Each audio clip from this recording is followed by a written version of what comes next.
Hey everyone, how's it going? My name is Ani. I'm a product manager on the Chrome team where I work on the web. And I'm really excited to talk to you today about specifically the mobile web. How do we use it? How has it been changing, more importantly? And how are businesses taking advantage of it? But first, I want to give you a brief sort of historical tour through the web. So the web's actually been around for a fair amount of time by now, about 25 years or so to consumers. And about 20 years ago, it was a pretty big platform in its own right. There were about 36 million people who were using it, but primarily on desktop machines, and primarily in the US and Europe. Fast forward 20 years to last year, and we've seen an explosion in usage of the web throughout the world. There's about 3.6 billion people as of the end of 2016 who are on the web, all scattered throughout the world, and primarily using it through their smartphones. Now, this number is only expected to grow over the next 5 years to about 5 billion as more people come online through mobile computing. And so this is the largest platform that has ever been built. And it's super exciting that as a developer, you can reach so many potential users on a variety of devices in a variety of markets. Now, we all know that the mobile web is important, but I want to get a sense of how much do we love the mobile web. So raise your hand if you have a mobile website. All right, not a surprise. Great, congratulations. But who believes that their website, their mobile website, is pretty good? You know, it gets the job done. It allows your users to easily complete kind of the core journeys that you intend for them to do so. All right, saw a little bit of a dip. More than when I did this talk last year, I saw even more hands raised. So I don't know why that went down, but that's OK. Now, keep those hands raised if you think your mobile website is outstanding. Your users are raving about it. You tweet about it every day. You're so pumped about it. It's polished. It's delightful. No, not even a hand in the back. OK, no hands. So that's interesting. And I think we're all somewhat abstractly aware of this. Now, users in particular take note. And they actually spend almost all of their time on mobile in apps compared to websites. And so what we're showing here is the average amount of time spent on apps versus websites for the top 1,000 properties, top 1,000 apps versus the top 1,000 websites. But if you dig deeper into this time spent metric, what you notice is that a lot of that time is actually spent locked into a few key apps. Maybe the top social media sites, the top messaging services, some gaming apps, a few entertainment apps. And it's actually really hard to get discovered as an app by users if you haven't won the so-called app lottery. Now, users are also getting tired of installing more and more apps. And over the last couple of years, especially in Western markets, the total number of new app installs per year is roughly 0. So users aren't really installing new apps anymore. So the flip side of this is that we actually see the benefits of the low friction of the web kicking in. And what I mean by that is that it's really easy to discover and get started with a web experience. You simply have to tap on a link or navigate to a website, and you're there. No installation or setup work required. And so what we see is that for those same top 1,000 sites versus top 1,000 apps, there's more average unique visitors for the websites than there are for apps, because there's very little friction to getting started. And so one way to think about this trade-off from a developer standpoint is that on the one hand, you can reach a lot of people through the web. So there's broad discoverability, broad reach for your service. But on the other hand, if you have an app, you can build a highly engaging, highly capable experience that's arguably more polished, arguably something that your users are going to be more delighted by. Now, when we look at this problem on the Chrome team, we don't think there needs to be this kind of trade-off. And us, along with sort of the other major browser vendors in the ecosystem, Safari, Firefox, Opera, Samsung browser, have been rethinking about what a mobile browser could look like. You know, what if it had the capabilities that we typically associate with native apps, but still retain the superpower of the web, which is its broad reach? Now, we think we're in the middle of that kind of transition today. And I want to tell you a little bit about what we think the key elements of a mobile web experience are, how we're making it better, and point you to different businesses that are taking advantage of different parts of it. So if we put ourselves in the shoes of a user on the mobile web, how do we think about discovering a new mobile website? Well, it starts with a link that we get to either through search or maybe a friend sent it to us. And that's our first impression of the experience. And so the speed, specifically the loading speed with which we get to that website is really important. And as a developer, it's your chance to create a great first impression to the user. Now, speakers earlier today have sort of touched on how important this page load is, but users really do expect an instant load, and they'll leave if this doesn't happen in a timely manner. So there's been some third-party research that's pointed out, I think someone mentioned this stat earlier, that about 53% of users actually abandon a page if it takes more than 3 seconds to load. So on mobile, a fast page load is just absolutely critical.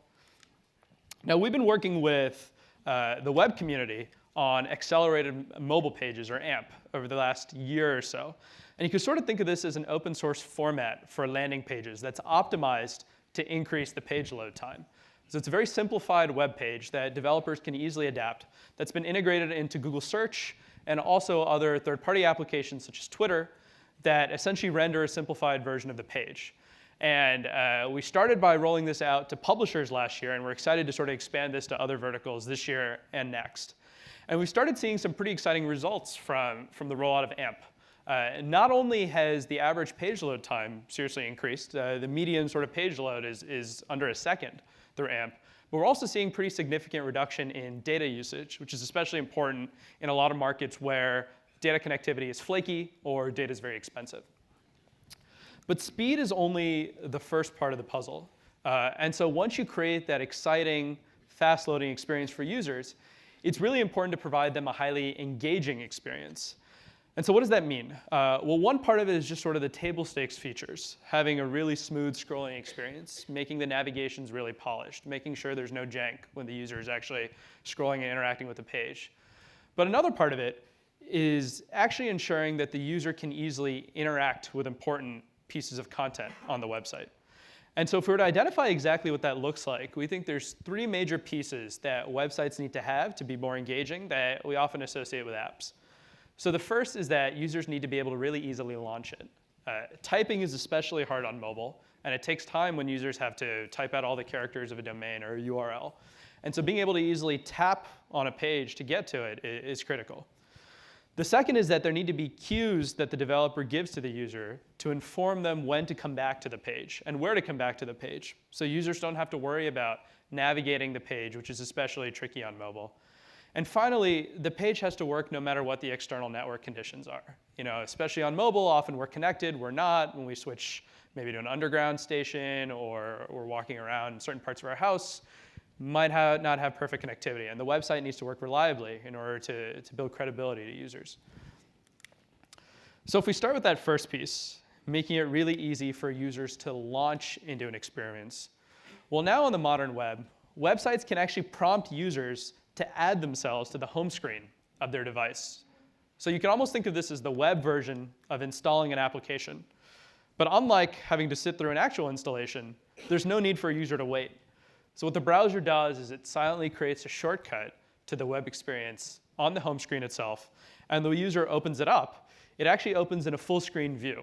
So the user can't even see the UI of the browser. And if the website is architected properly, it's really indistinguishable as to whether or not it's a website or a native application. And so as we go through this, I actually have examples of in-production websites here that are taking advantage of some of these different features. So if you have an Android device and you have Chrome installed, you can actually go to cnet.com, and this URL right here. And if you start using it for a little bit, you'll see the add to home screen prompt that you can actually click on and have the home screen icon added to your launcher. So that's the first piece, making it really easy for users to launch into your experience. But then what's also important is, like I mentioned, making it easy for users to come to the right part of your experience once they've left. And so the way native applications achieve this is through push notifications. You know, we don't even really think twice about this today, but back when push notifications were first introduced about 7 years ago, it was a really big and transformative paradigm for developers. They now had the chance to control when users could come back to their experience in a way that they never really could before through an efficient channel. Well, now web pages can do the same thing and can actually send push notifications to users as they might expect from an application. And so as a developer, you merely ask the user for permission to be able to send push notifications to them. And if the user grants it, they'll start receiving it whenever you want to send them. And so in this example, weather.com actually sends push notifications to users when there are significant weather events in their area. So in the exact same use case as to what you might expect from an application, but can be done on the web. And then finally, users also experience poor connectivity much more frequently on mobile than they do on desktop. And we're used to the web just kind of failing when that happens. When we're no longer connected, Chrome shows this offline dinosaur, which, fun fact, if you don't know, can actually be converted into a game. So that's kind of fun. But not actually the same thing as seeing the web content that you care about. And while this used to be the case, with this new technology that we introduced about 2 years ago at this point called Service Worker, you as a developer can actually cache content on the user's device when they're connected. And when the user is offline, you can start fetching network requests from that locally stored cache rather than going to the server. And so users can continue sort of browsing your web content as if they're connected online if you use the Service Worker caching intelligently. So the example I talk about here is actually Flipkart, which is a leading e-commerce company in India. That was one of the original implementers of service workers at scale. And what they do is they allow a user to continue sort of browsing items that they might have previously searched for while they were connected, even if they're offline. So users can kind of continue their shopping experience even when they're not connected to data. And so holistically, when we take a look at these sort of suite of new capabilities, we refer to websites that implement them as progressive web apps.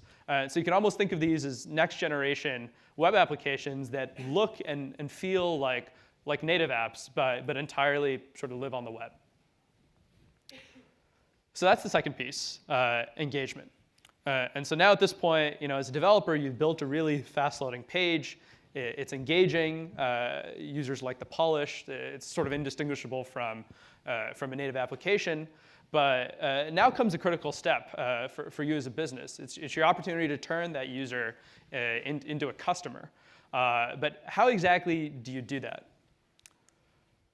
Well, to provide some context, what's actually interesting is that users, one, are already transacting and converting on mobile. I'm sure a lot of you know that from your own businesses. But what was surprising to me, at least, is that a lot of this conversion is actually already happening on the web. And even though it's quite difficult for a variety of reasons, typing is hard on mobile. Network conditions make it tricky often to convert on the web. But this is where a lot of the action is already happening today. But there's room to do a lot better. So if we compare mobile web conversions to desktop conversions, the story looks a little bit grimmer. The conversion rate on the mobile web is 66% lower than what it is on the desktop web. And so what that means is that for every roughly $3 that might be spent on the desktop web, only $1 is spent on mobile. And there's a variety of reasons for why this might be the case. But one big one is that typing is really hard on mobile, and that users hate having to enter in their credit card information, their payment credentials. It's just kind of a hassle. And we all again know this as users. And so what we were asking ourselves is, rather than requiring the user to have to fill out a payment form, what if we could bring one-tap checkout to the web? And this is where the payment request API comes into play. So it's a new web standard created by Chrome in concert with other browser developers, where the browser actually stores payment information associated with the user at the browser, and sites can ask for it when implementing their checkout flow. And so the actual payment instrument can be either a credit card or any sort of on-device payment information that might be stored, such as Android Pay, if you're on an Android device. And when the user taps checkout, the browser actually displays UI that allows them to easily do it with one tap. And so Shopify here has implemented sort of web payments using the payment request API and made it available to a lot of their customers. So it's essentially one-tap checkout brought to the web in a standardized way. And now, OK, great. So your first run experience for the user is great. You've successfully kind of converted them into a customer. But it's important for them not only to be a one-time customer, you might want them to come back to your site and continue sort of re-engaging. Push notifications are one part of that puzzle. But another key piece is users need to be able to easily create an account with your service. But it turns out that users actually hate doing that. Over half users actually will leave a site if they have to fill out yet another sign-up form. And again, this is tied into the fact that typing on mobile really sucks. It takes a lot of time. People already have a lot of sort of accounts that they already have to keep track of. They don't want to have to necessarily create another one. Even if they do manage to create an account, it's yet another credential for the user to have to remember. And if they forget a username or a password, almost all of them will actually just leave the flow altogether. Very few go through password recovery flows. And so signing in, the very idea of creating an account and signing in creates friction and can hurt long-term user retention, even though it's critically important to both the business and the user to have a more personalized experience. And so what we've done is created sort of an analogous API to web payments, but instead for identity. And we call that the Credential Manager API. So the idea here is that the browser actually stores the credentials for the user and allows sites access to it. So for example, with kayak.com, which is sort of a travel website, when users arrive at the site for the first time and they go through the sign up and sign in flow, rather than having to create credentials themselves, Kayak can just ask the browser, hey, what's the credential that the user already has stored here? And can inject that into the Kayak sort of identity store. And so as a user, you can very easily get started with creating an account without having to create a dedicated sort of account with that site. And it's really magical when the user actually comes back to the site, because rather than having to sort of remember their credentials and sign in again, the browser already knows that you have the credential associated with that site and can just automatically sign you in. So it's a friction-free way of starting another session and really makes sort of subsequent interactions for users simple. And so all these technologies, we think, fit together really cohesively to form a nice sort of user journey as they start with a web experience and sort of transact and ultimately come back. And what I want to show you now is what a modern website might look like if it stitches together a lot of these different technologies. It's fictional, but I think it's interesting. So I live in San Francisco, and wearing hoodies is for some reason really popular there. We all have pretty big hoodie collections there. And sometimes when I'm commuting home, I just kind of want to buy another hoodie. And so I'll start this journey on Google search, where I might just be searching for a hoodie. And I'll see there's a search result that looks interesting from this company called Eastcombe. I've been there before, have 50% of my hoodies from there, so I know they're good. And so I'll tap on it, and the page load actually happens very quickly. And the reason for that is because it's an AMP page. I can see that as a user from the blue bar at the top of the page, and it's really fast, it's really seamless. I didn't really have to worry about the bytes being downloaded over the network. And I see there's a lot of potential fleeces that I can choose from, which is kind of exciting. So I'll tap on the first one. And again, actually, I noticed that the next page load is really fast, too. And this is true even though I'm no longer on the AMP page. And that's because behind the scenes, when I was there, the website started proactively fetching possible pages that I might subsequently navigate to. So sort of intelligently anticipating where I might go, and graduated me to a full-fledged progressive web app. So it made those subsequent navigations really fast. But unfortunately, this item is out of stock. But it's telling me that I can get notified when the item is back in stock, which is really interesting. And so I'd love to stay posted on that rather than me having to sort of search for it again. And so I'll allow the site to send me notifications. And it's now sort of accepted that permission. And it was nice that it sort of asked me this in context rather than sort of maybe spamming me when I first got to the site asking me to send me notifications. That part was convenient.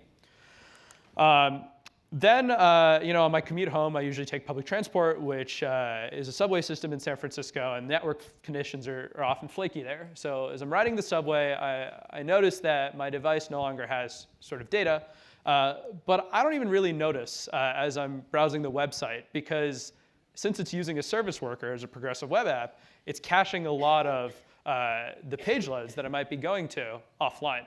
And so I can continue sort of scrolling and using the website and navigating around back and forth, even though I'm not really connected to data.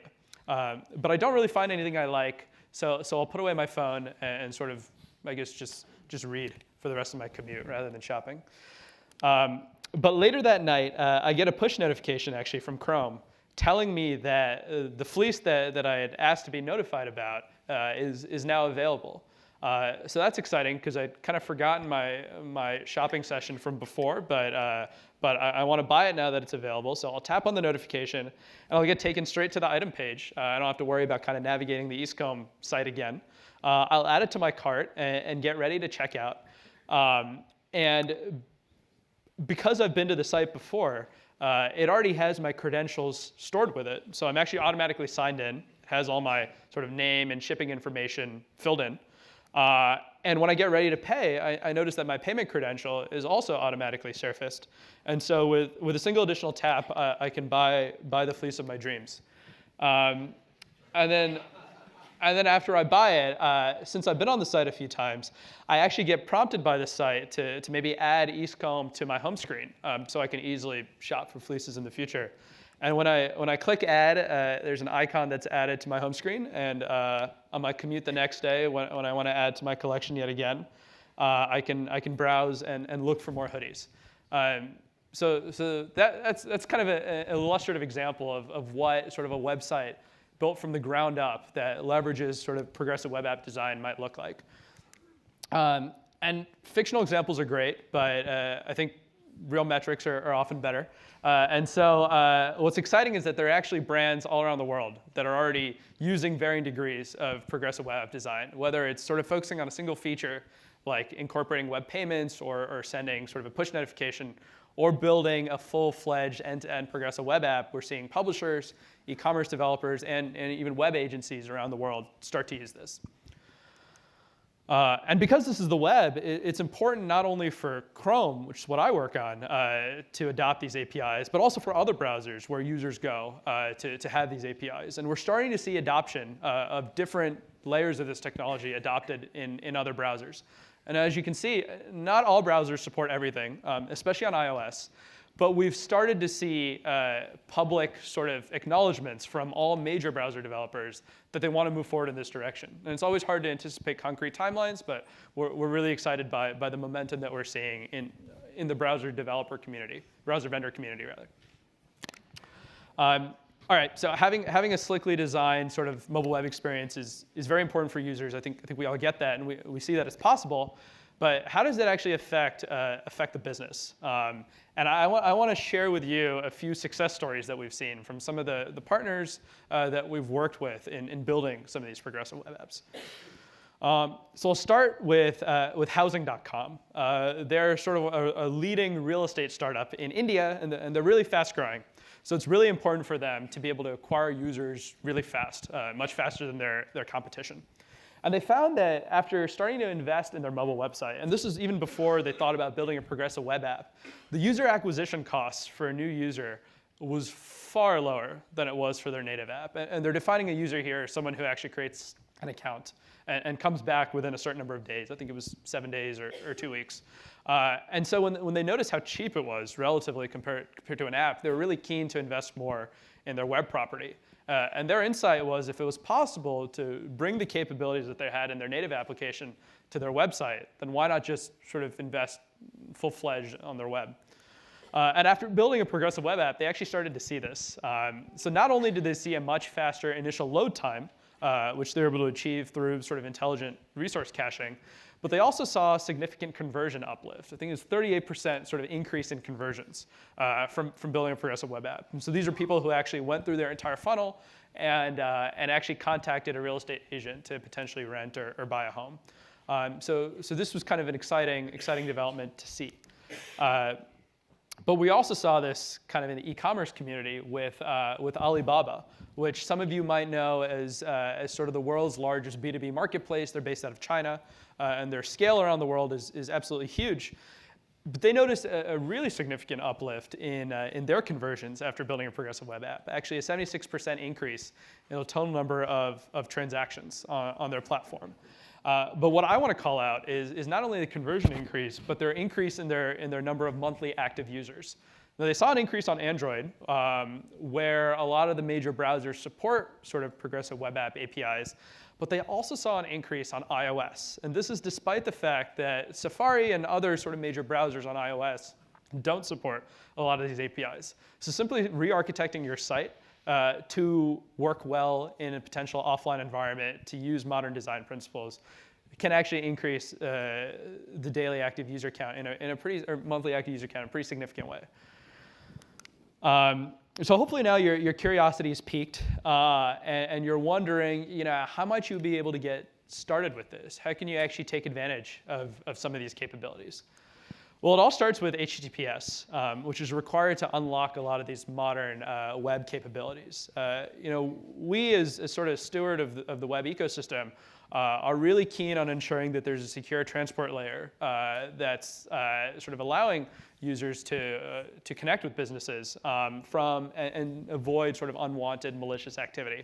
And most internet traffic today, depending on how you count, between 60 to 70%, is already on HTTPS, and it's quickly becoming sort of the new de facto standard for the web. And different browsers are sort of accelerating this transition in different ways. But that's sort of the foundational place to start. Your website has to have HTTPS. But once you have that, you can actually invest to whatever degree you want to. And you can layer on these different features in a progressive way. So you can start with a single feature, either by, for example, rolling out push notifications or web payments integration or the credential manager. Then maybe if you see success with that, you can convert a key flow of your site or maybe focus on a subdomain of your site and turn that into a progressive web app. And again, if that seems promising, you can sort of invest in converting your entire site into a progressive web app. And to make this a little bit more concrete, I want to share with you a journey that one partner that we worked closely with, sort of what their process for building a progressive web app has looked like. So Weather.com decided in around the middle of 2015 to actually move in the direction of building a progressive web app. And their site at the time was not on HTTPS, so they had to first start there. And it took them some time to migrate over, but they did. And they were interested then in just adding a single feature, which I showed you earlier. It's the push notifications feature, which alerts users when there's sort of significant weather events in a particular area. And they were just curious to see whether it would actually move the needle when it came to sort of user engagement with their service and whether users would actually engage with it. And they saw through their early experimentation that there actually was a healthy amount of user engagement with it. And so they decided to continue. They then moved towards some of the less trafficked subdomains on their sites outside the US, where they had much less use than they did in the US, and viewed those as sort of experimentation grounds for a lot of these progressive web app principles, and built essentially lightweight progressive web apps on their non-core subdomains, and started seeing sort of increased engagement, increased amount of monthly active users, weekly active users on those subdomains, and then now decided to move their main site over, their main sort of US property over to a progressive web app. So it's just an example of what one company's journey looked like, and depending on your business, it could vary. So if you're curious to learn more and see examples of kind of more businesses that have leveraged some of this technology, I encourage you to visit this URL. And also feel free to reach out to me on Twitter or over email if you have more questions, and we'll try to answer them to the extent that I can. So that's all from me. Thank you for the time.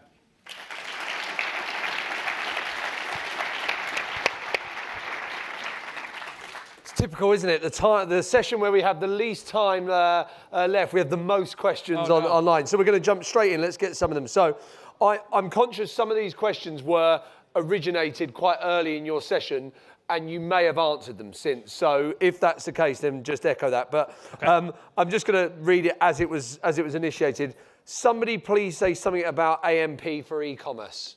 So could you say something more about AMP for e-commerce or get into that for us? Well, I mentioned, we started with publishing, but we want to expand it. So I will say that. Good stuff. Folks, could I just want to just stress the acoustics in this room are really good. So what it means is even when there's like just a few whispers, it can very quickly get loud. So please could I just ask for your generosity of attention on behalf of the questions and the speaker, if that's okay. Let's go for another one. What have we got here? Does Google want us to have AMP through the whole website or only at the landing page? I think the answer I'd give is that I don't think we can answer that question for you as Google. We want you to use whatever technology best serves your business. In the case of a website that might primarily have static content that doesn't have a lot of sort of significant heavyweight JavaScript that you need to create all sorts of rich animations that are core to your site, then maybe it does make sense to have sort of an AMP-heavy page on all your major pages. But with some of the sort of new capabilities that we showed you, you can't do that by going AMP only. So really, I'd say it depends. I don't think Google is necessarily opinionated in a particular way. We just want to make sure that users have a great experience on the mobile web. And hopefully, as I've shown you, there's multiple ways you could achieve that, whether it's through AMP, whether it's through progressive web apps. It's really up to you. Nice one. Any questions from the audience? Anyone want the mic? Anyone? Oh, there we go. Just here. Can I give it? No. Oh, there we go. It was a terrible throw on my part. That's what that was. Yeah. Hello.